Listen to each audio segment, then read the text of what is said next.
I've spoken about self-tan in a previous tutorial, but I wanted to explain to you about, for me, self-tan is about skin tone correction. So you can actually use self-tan to manage your skin tone or manipulate it to be able to carry off certain fashion trends, certain makeup colours, certain fashion colours as well.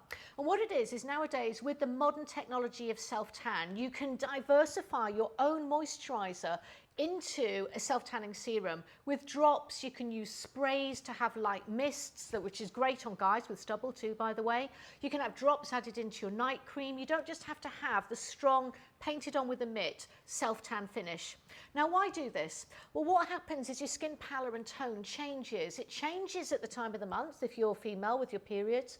It changes if you're poorly. It changes often during the week if you're doing a lot of late shifts, or often if you work 5 days in a row. By day 5, which might be a great interview day or a big meeting day, is actually when your skin looks tiredest. So skin tone control, getting the warmth back into the pallor of your skin, can actually be used with self-tanning drops or self-tanning sprays, where it doesn't look as if you've actually painted on a tan, you just look like you're more rested. And this is the way nowadays to use modern self-tanning formulas. It isn't about getting a strong colour, it is about skin tone correction, and you can also use it cleverly on the body area. For example, to disguise any area, if you darken it, it's disguised. So any fuller areas of the body that you're not so confident with, you'd put more coats of self-tan on.